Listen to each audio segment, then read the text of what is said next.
দেখো কাঁচা কুমড়ো দিয়ে তরকারি করলাম, ধনেপাতা দিয়ে অল্প মশলা দিয়ে কীভাবে করলাম চলো ফার্স্ট থেকে লাস্ট পর্যন্ত ভিডিওটা দেখতে থাকো। আর খুব সুন্দর লাগে তরকারিটা, এই এক তরকারি দিয়েই ভাত খাওয়া যায়, এত টেস্টি হয় তরকারিটা।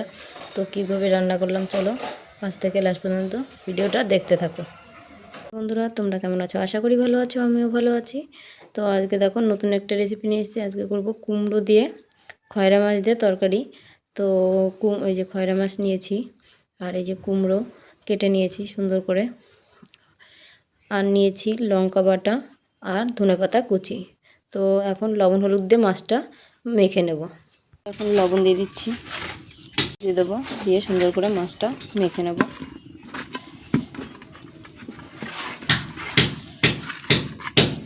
দেখো তেল গরম হয়ে গেছে, তো একে একে এখন মাছগুলো আমি ভাজা করে নেবো লাল লাল করে।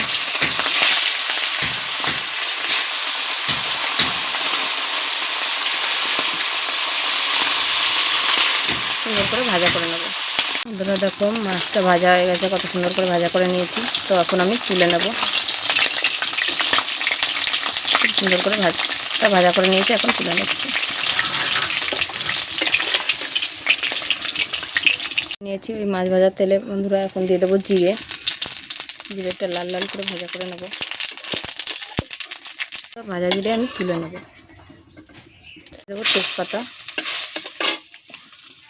এখন কুমড়োটা দিয়ে দেবো।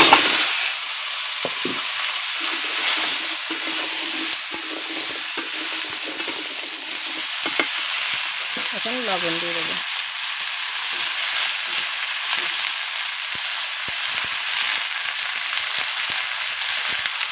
খুব সুন্দর করে কষিয়ে নেব।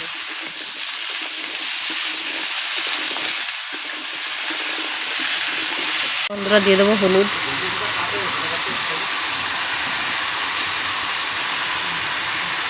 আর লঙ্কা বাটা। সুন্দর করে আবার কষিয়ে নেব।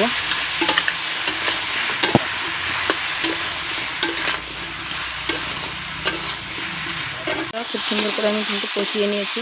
তো এখন আমি জল দিয়ে দেবো।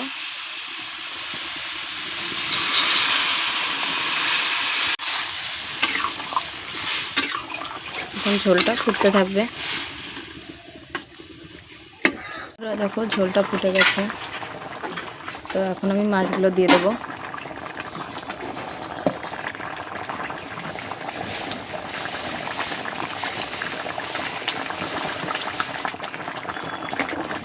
নাড়াচাড়া করে দেবো,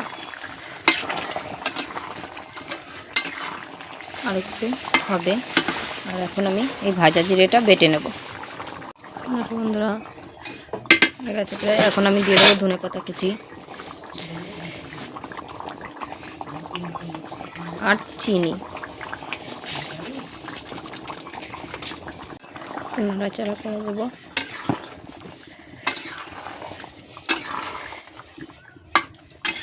আর 2 মিনিট হবে।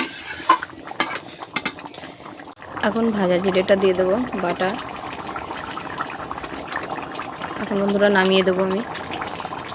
তো কেমন লাগলো অবশ্যই কমেন্ট করে বলো। অল্প মশলা দিয়ে খুব সুন্দর করে একটা কুমড়োর তরকারি করলাম। ভালো লাগলে সাবস্ক্রাইব করে পাশে থেকো।